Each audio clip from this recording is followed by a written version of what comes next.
Thank you. Can you guys hear me? Yes. What?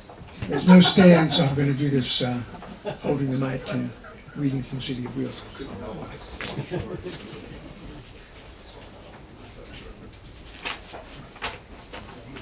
Thank you, Dan, and everyone at Book Soup for throwing us this party. I want to thank all of you for showing up tonight. I want to thank Todd for being here. This is the second time you saved me. And I'm really grateful to Dave Meganhart at Red Giant Books in Cleveland for publishing this beautiful book.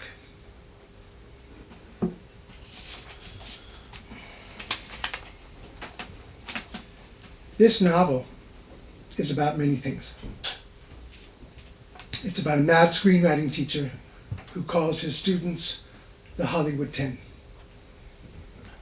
It's about a weather girl named Daisy Diaz who's dealing with a lot of personal problems.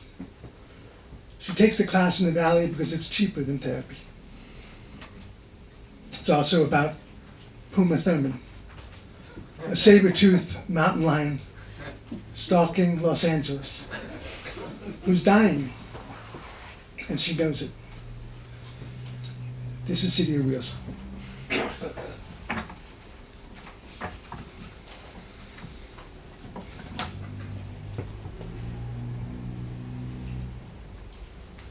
Silly tourists think they can stop me, thinks the saber-toothed predator, jumping over the Milken Zoo security fence before landing in the koala bear exhibit.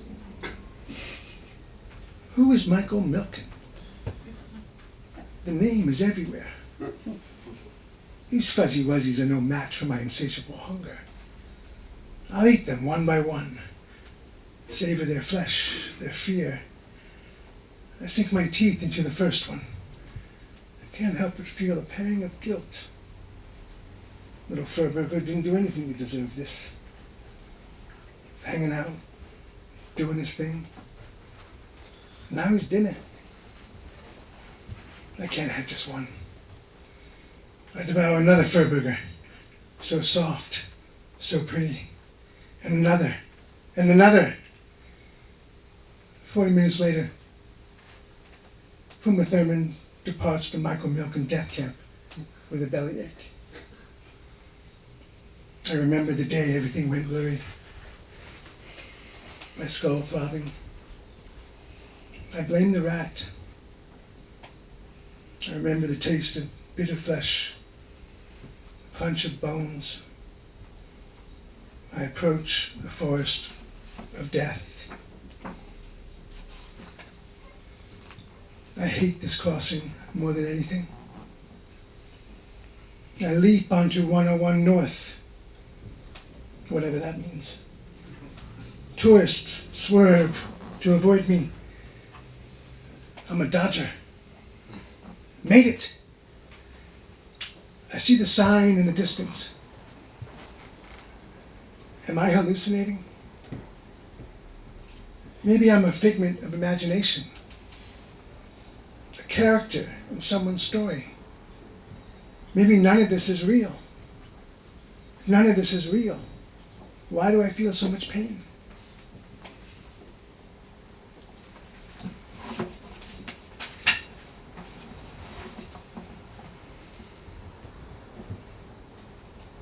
Please rise and repeat after me, says Professor Beckwith. We stand up from our desk chairs, sipping iced coffee from Trejo's Donuts, 7-Eleven Lipton tea, and one vanilla ice blended no whip from the Bean. This is my script. This is my script, we say. There are many others like it, but this one is mine. There are many others like it, but this one is mine. Without me, my script is useless, says Professor Beckwith. Without me, my script is useless. Without my script, I am useless. We repeat the line and take our seats. Professor Beckwith grabs an Idaho potato off the teacher's desk, tosses it in the air, and catches the spud. What do we all have in common that none of us know? Secrets, volunteers Daisy Diaz. The soul of screenwriting. Who doesn't like having a secret? Secrets keep us alive. If I am going to share my wisdom with you, then all of you must share something with me. Professor Beckwith pitches the potato at Dupin, who catches it with one hand. Confess, detective. What do you want me to say? Say? Anybody can say anything. I want you to divulge something to the hot potato you would never in a million years ever tell anyone. Raising Yorick's skull, Dupin confesses, I robbed a bank last week. That's it? I planted evidence. Anybody I know? What else? Alonzo Harris got nothing on me. Dupin hands the private Idaho back to Professor Beckwith, who hurls it at Thor Rosenthal. Confess, Rosenthal. I tell people I won the Sandy Howard Award at the Los Angeles Film School. I lied to somebody the other day about winning the Robert Riskin Award. I lie all the time. There is no Sandy Howard Award. Thank you, Thor. Hot potato gets pitched to Socrates Walensky, who drops the strike. I use a Guatemalan topless maid service. Sometimes twice a week. Extra Windex. Me too. What the fuck is extra Windex? Thinks Tyrandus or Yellow Wappy. Daisy Diaz. What are you hiding? I don't like to write. What's not to like? Isolating in my laptop. The whole underwater swimming pool vibe. I'd rather monetize my trauma in front of the camera. In this city, you would not be the first. Daisy pitches the potato back to Professor. Your turn. Milai got nothing on me. I ordered the massacre at Cucci. Google it. Professor Beckwith scribbles on the chalkboard. Rewriting is writing. You with me? We're with you, thinks the Hollywood 8. Last chapter.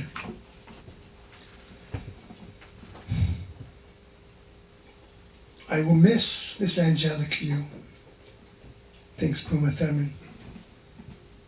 Saber-toothless, ribcage shattered, gasping for air, draped over the first letter on Mount Lee, bleeding out. I'm a final girl. I won't see the sunrise. The sign I won't miss. I miss the thrill of the hunt. The rush of adrenaline as I outran my rivals. The fierce satisfaction of claiming territory. I miss roaming freely, exploring the landscape.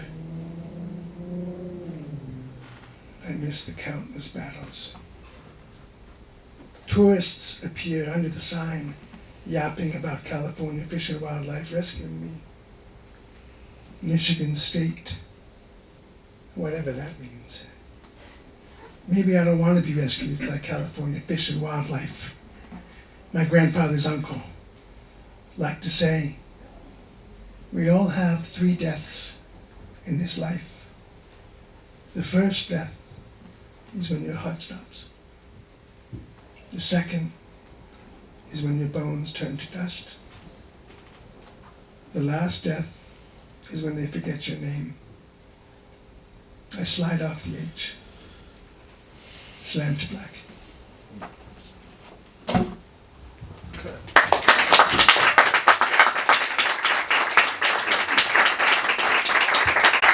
Book on tape has to happen very soon.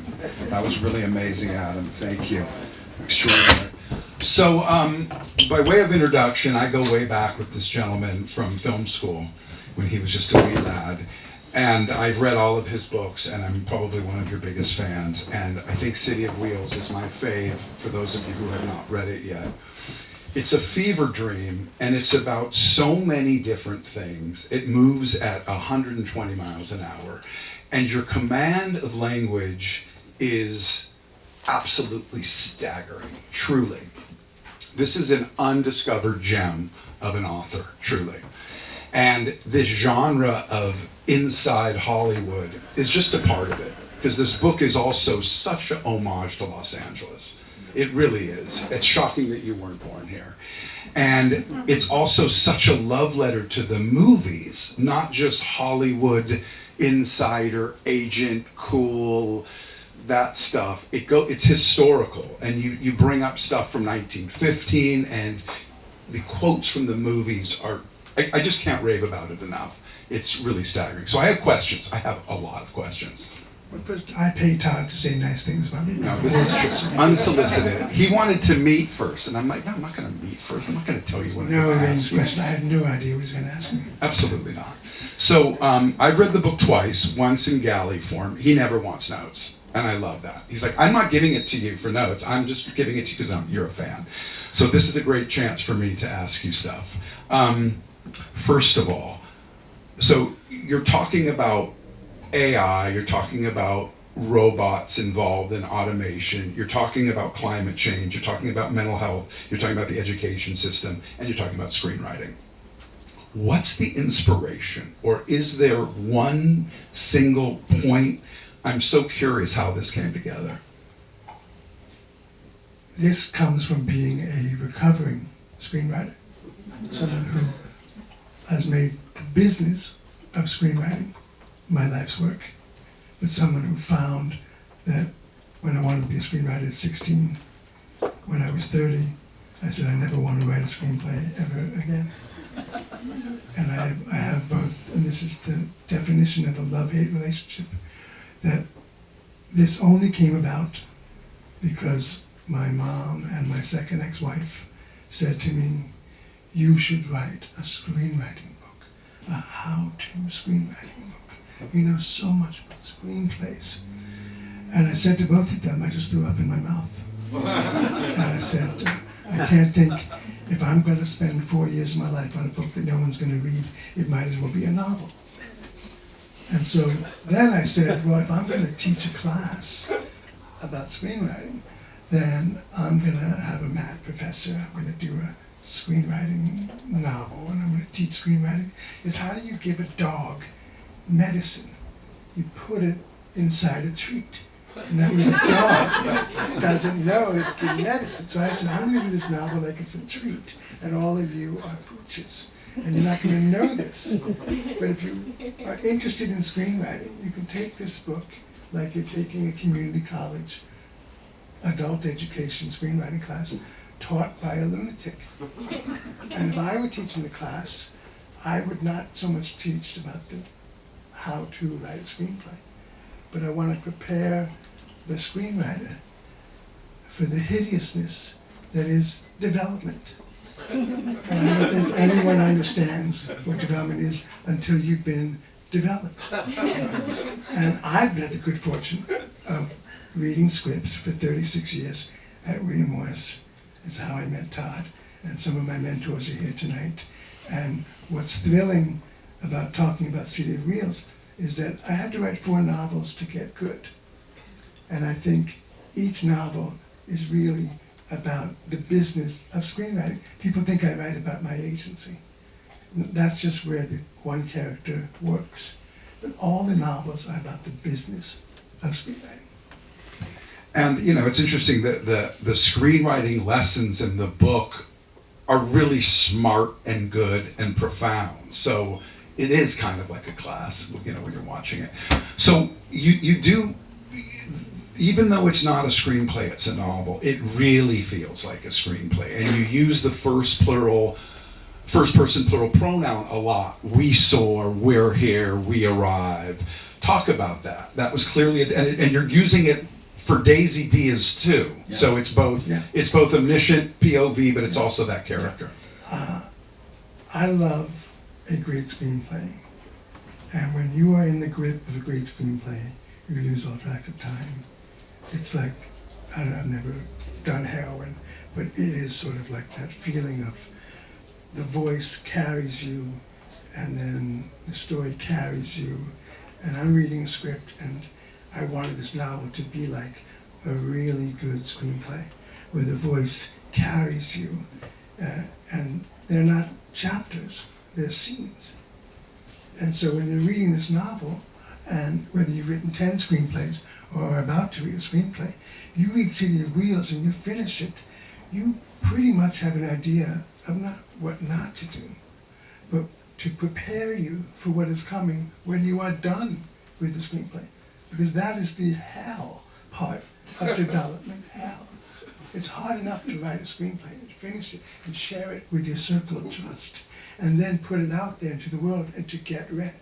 And inevitably, what lands in my email box at William Morris has been vetted. Other people have read, said, read this, or this is good. Because sending a script to other people in this business is always a reflection of you. And I learned very early on that if I was middling so about something and I sent it to somebody and it was a reflection of me, my cosmos would dim in their eyes. If a script that I recommended that they read was meh. So I learned very quickly, and unless my hair was on fire, if I could read that screenplay again a couple of days later, and I was proud to send some. My career is basically getting other people to read a script. So that I wanted people to get a sense of in the book. Yeah, I definitely have that feeling. Getting to the word weed, there's so much great language, but there's also amazing dialogue. And there's a line, this is not a spoiler, maybe it's a spoiler, but there's a breakup that happens between two characters. And the woman says to the man, there is no we, just you and I. And I was rocked by that line. The line happened to me. And the line happened to me. And the line never left me, because this was one of the great heartbreaks of my life. And someone said to me, you don't write, you just novelize everything in your life. You're incapable of writing fiction. No. When you hear a good line, you have to use it, then you have to shape it. And the line is, there is no us. It's just you and I is leaving. And I never forgot that line. It's and great. what I did was I thrilled the two of all the dialogue. There's so many gems, but that really hit me. It's an interesting style you have because it's very absurdist. It's really out there. And then all of a sudden, you just grab someone by the heart, and the Puma Thurman stuff that he read, which is the POV of this mountain lion, it's heartbreaking. It'll bring tears to your eyes. And in the next chapter, you're dealing with robots, the pronoia mental health ward at UCLA. I know it all, man. I did my homework. You read it closely. Tell me about the footnote. So you've done this in other novels, but I found it particularly fascinating because there's footnotes throughout. Some of them will make you laugh. And the lead character, Daisy Diaz, is a Latina woman, and you really do her thoughts as footnotes, basically. So it's in Spanish, you don't know what it means, and you go down. And it's fascinating. Tell us about that and how that came about. My first novel, I spent a year explaining the movie business through funny footnotes. And when I gave it to my publisher in Portland, Oregon, he published it and unilaterally, without telling me, removed all the footnotes. So when I get my galley, I'm like, waited 7 years, my first novel, and he removed all the footnotes that were hilarious. And in the end, he was right. So later on, when I discovered that, well, that's never going to happen again, I became in love with the idea of directing the reader's eye as you read it. The geography of the page is important to me. So if you're going to read something, there's a footnote. I force you to look what, and then now have I forced your eye to what the footnote actually says.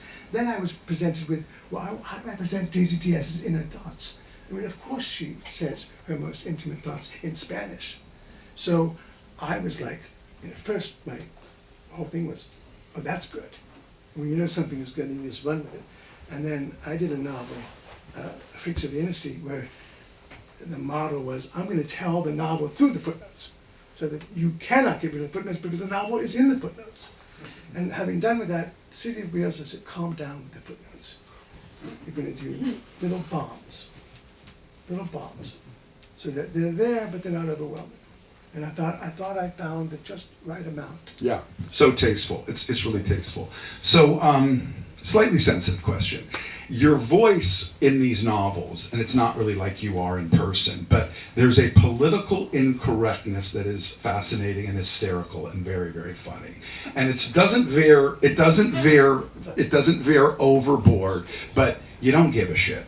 And it shows, and it's a beautiful thing as someone that works in Hollywood as a writer, where you're so precious with that. And you doing that, it gave me permission to kind of smile, chuckle, totally aware of what you're doing, and quote, crossing a line. Do you think about that when you come up with it? I'm not saying any of it. The readers will all see it, but are you mindful of it when it happens? If I laugh, it's funny.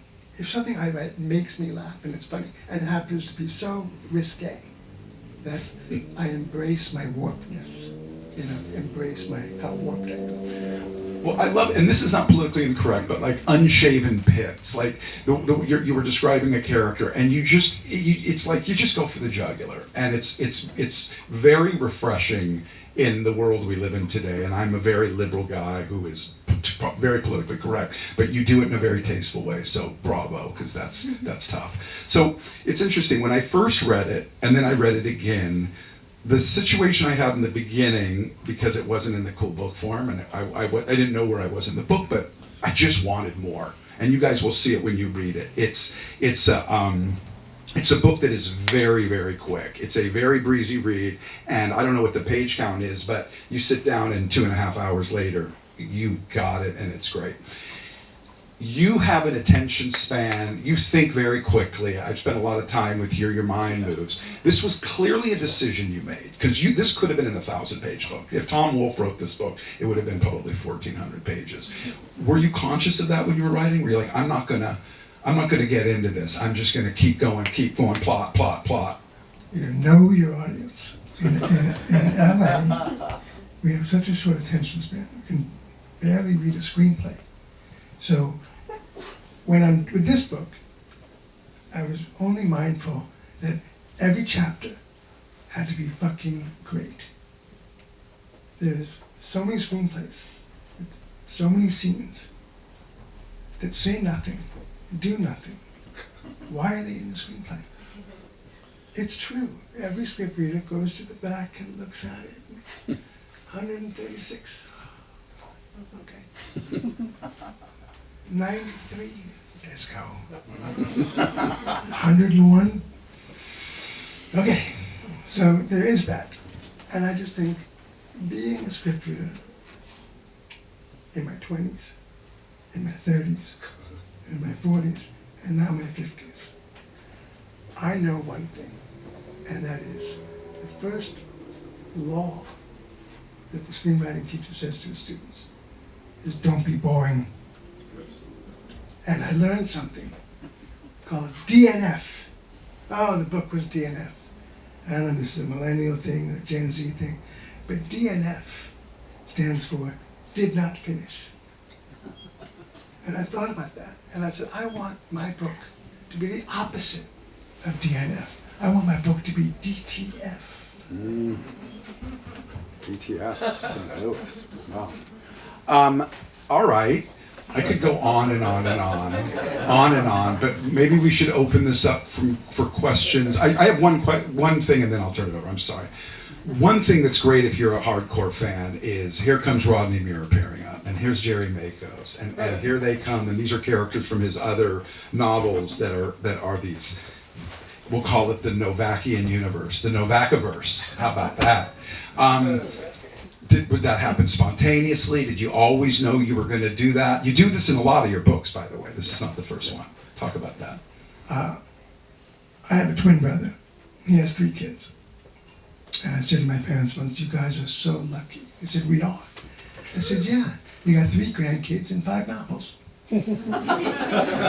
So all these people you're talking about, in all these novels, nobody's putting a gun to my head to hang out with them. And when I started the screenwriting class, I realized, oh my God, of course, I'm actually writing a prequel to the 4 novels that I've already written.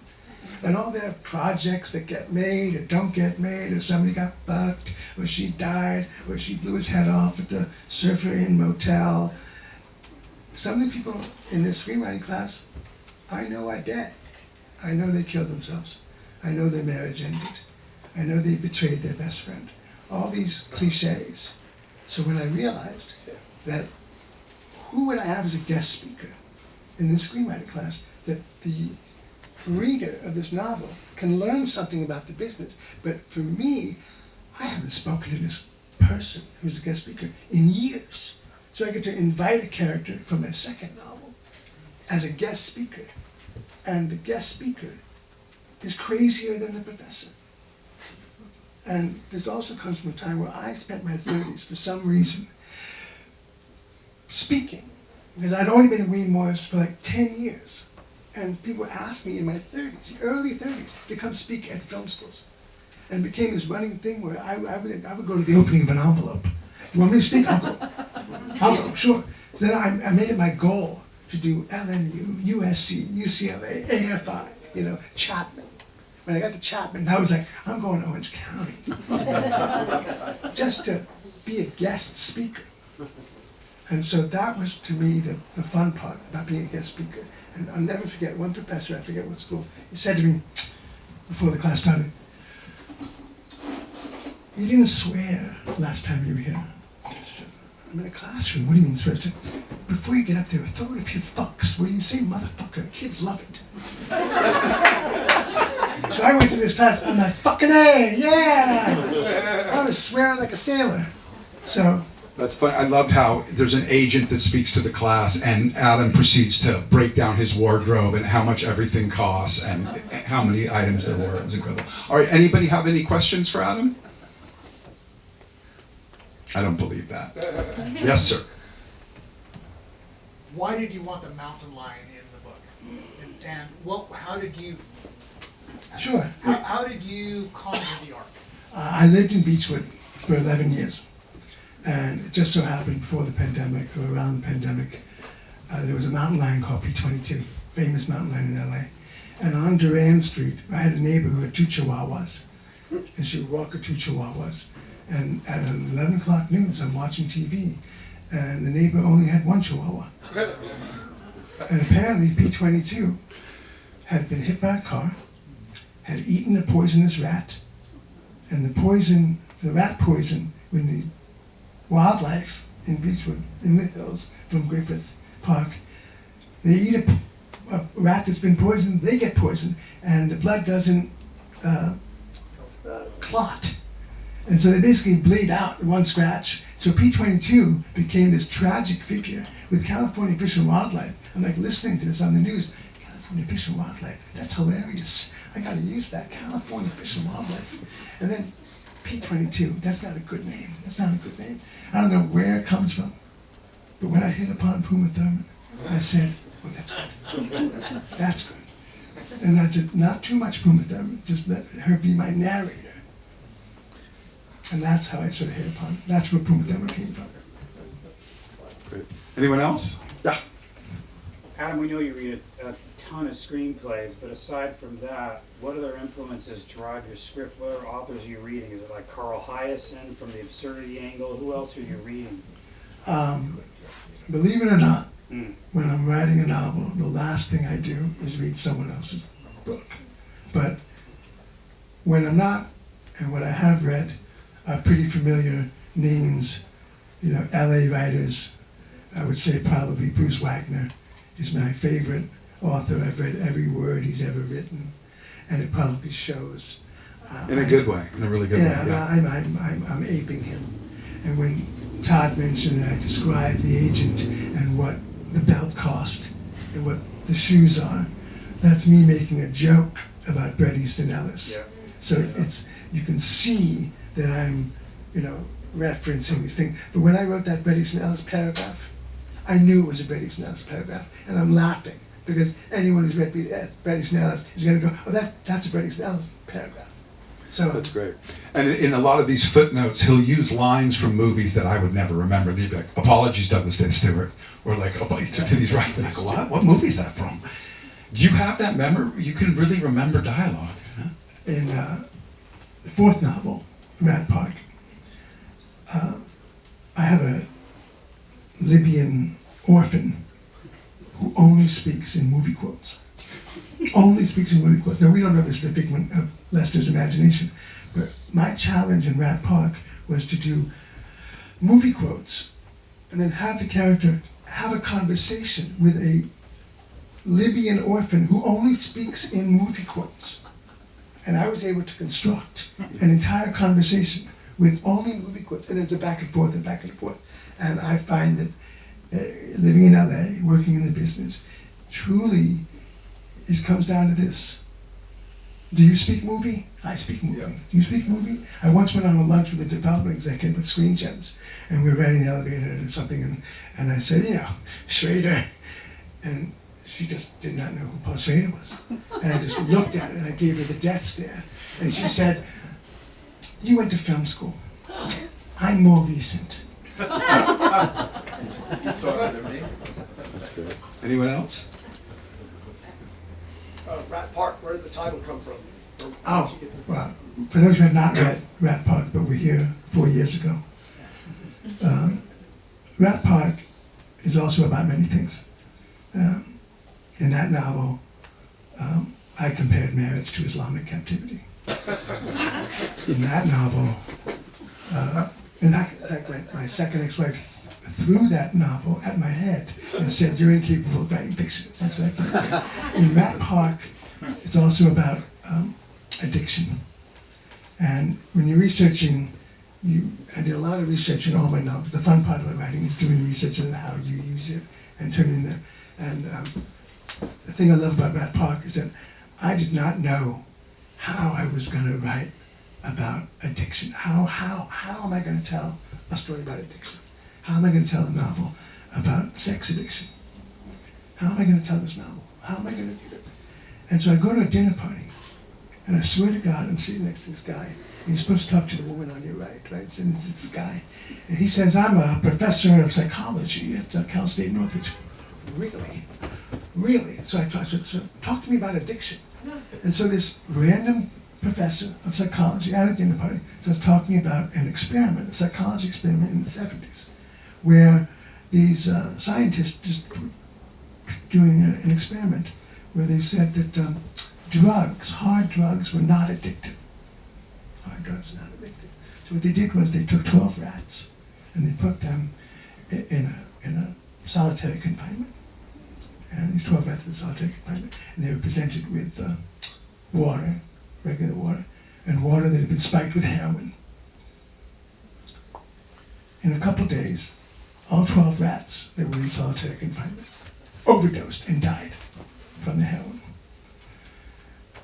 The next thing they did was they took 12 rats and they put these rats in a big cage, a park, where there was food, females, fun, a cage they could run around, and they were given water, and water that was spiked with heroin. None of the rats in the cage drank the heroin water. So this is a story being told to me at a dinner party.